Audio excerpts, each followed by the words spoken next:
Okay, so this is number 2.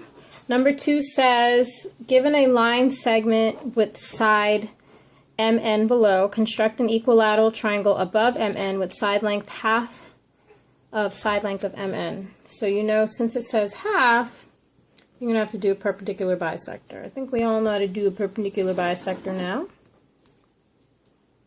So I'm just going to do mine super quick.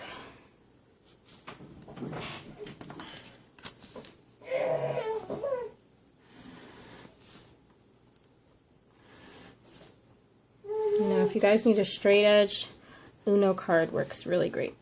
Alright, so I'm going to call half of my length MS. Okay?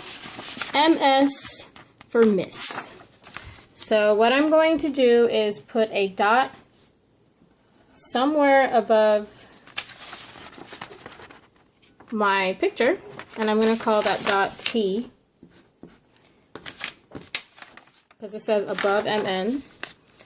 And since it's an equilateral triangle, I'm going to take this and copy it 3 times. Once at T, well actually twice at T. Remember, you were supposed to do it twice. You have one curve on top of T, one curve at the bottom. Okay. Now the curve at the bottom, I'm going to make a dot. It doesn't matter where I put the dot. I'm going to call that dot U. And then preserving the distance of MS, so you know, you can go back to MS if you want. Go to U now. This is where U is. So U is actually is separate from T. So go to U and make a curve from there. Now you see that my curves do not meet. So I'm going to go back to T and just make my curve a little bit longer, so that I have an intersection point.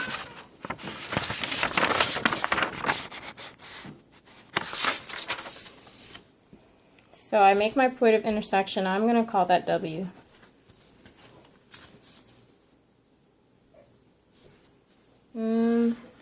Now I just connect the dots. Notice how it said above MN. So my equilateral triangle is nowhere near MN. Okay, it's above it. So now it says construct a square below MN with side length of MN. So first thing I'm going to do is make another dot. I'm going to call this dot A, and I'm going to check the length of MS so that I can create a segment. Now I can put a dot anywhere on this curve and connect the dots.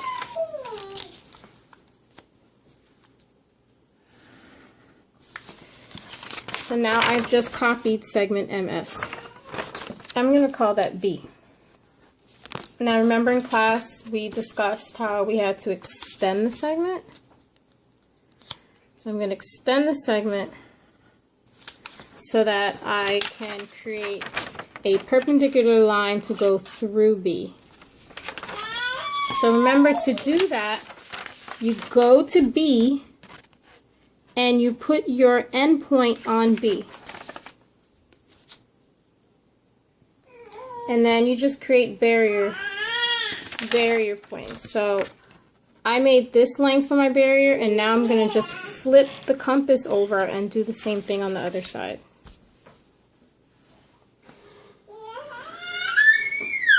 Now, I'm not going to give my barrier points names because when we did that in class, some of you guys got confused. So I'm just going to leave this empty. But now what I'm going to do is I'm going to pick any length that I want in my compass. It really doesn't matter what your length is. And I'm going to go to each of the barriers and make a curve above.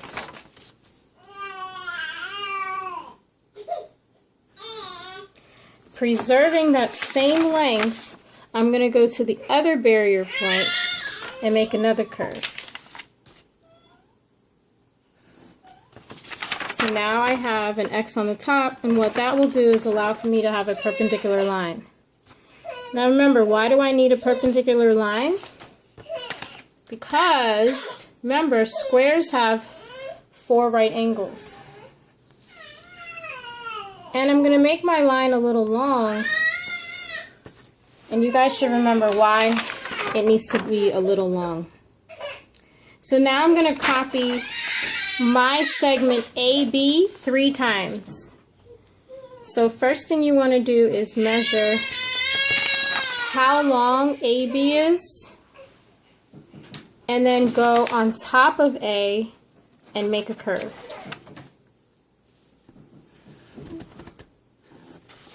Then you want to go on top of B, okay, and make a curve. So now, where this curve intersects with the perpendicular line, I'm going to call that C. So now, preserving the same distance of AB, I'm going to go to C now, which we call the intersection of the line and this curve. I'm going to go to C and make another curve. That curve winds up intersecting with the curve that was above A. I'm going to call that intersection D. So now I just have to connect my 4 points.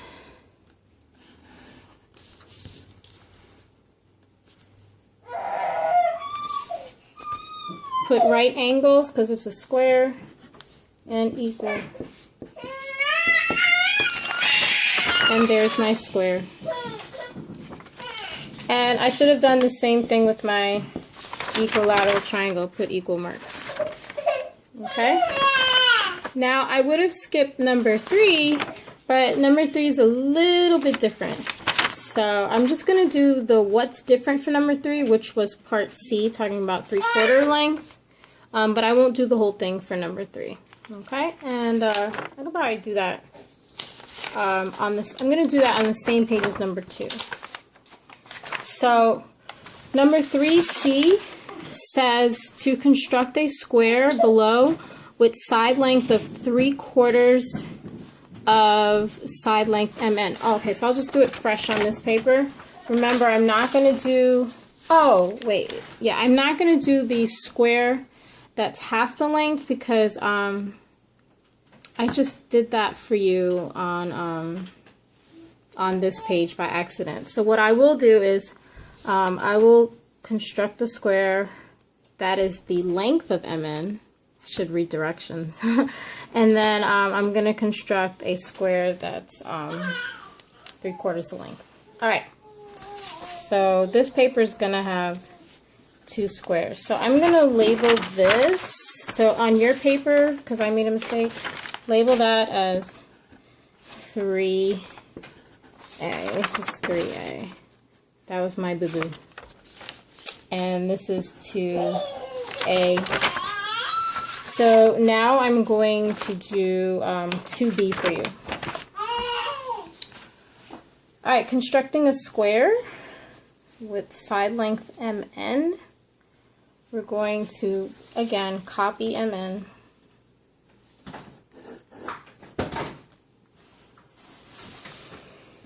We'll call that S.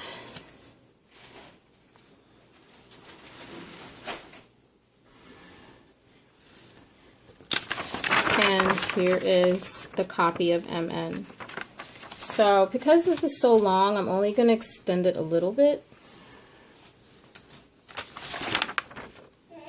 So I'm going to call this intersection point T. Now again, make your boundary points. Doesn't matter how far the boundary points are.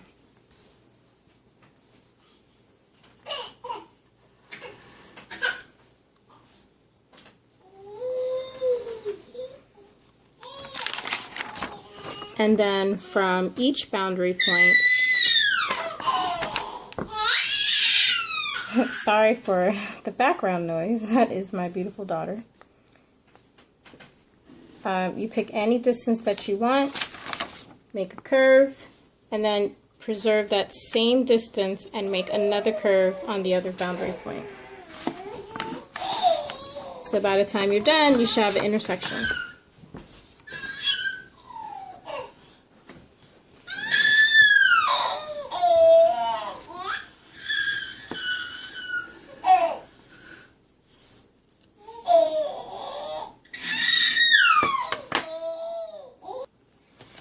Alright, so make sure that now that you've made your perpendicular line, you're going to copy the segment that I called ST 3 times. So measure the distance of how far apart ST is and do it 3 times. 1 time above S, 1 time above T. Now where T and your perpendicular line meet, I'm going to call that U. And from U, so I like to go back to ST and preserve my distance. From U, make a curve.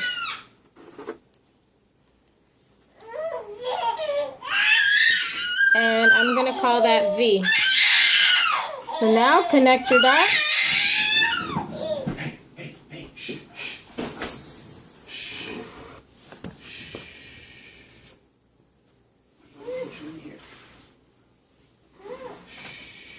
Okay, the Uno card works but for so long. And there is your square that has the same size as MN. So this is supposed to be 2B. So if you're watching this video, label this as 2B.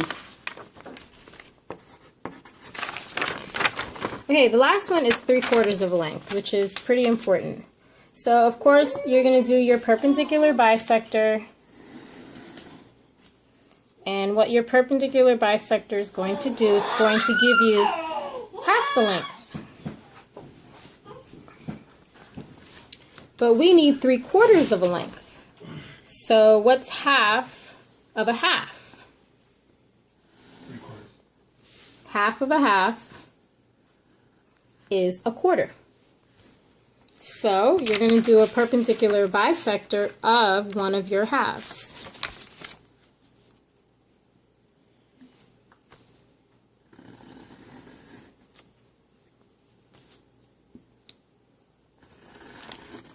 Now, for those of you who struggle with these constructions, I suggest you play and replay these videos.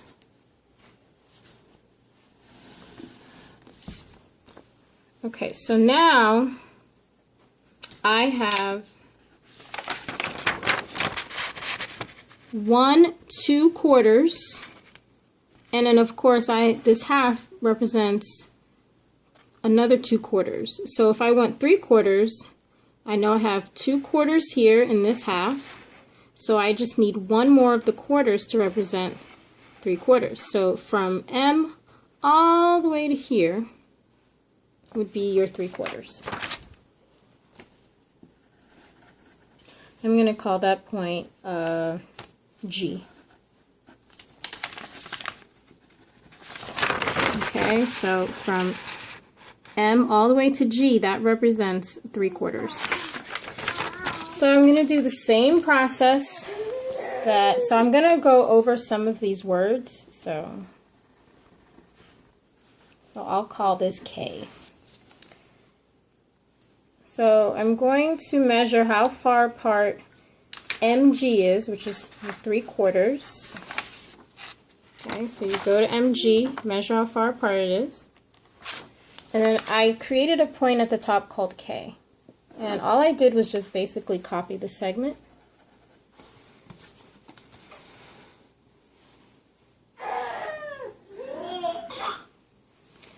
And I'll call that L. So KL is the same size as 3/4 of a length. So remember, to make a square, you just have to extend this a little bit. So this is the 3rd square I'm doing for you. So we're just going to extend this out a little bit, and then flip it to the other side.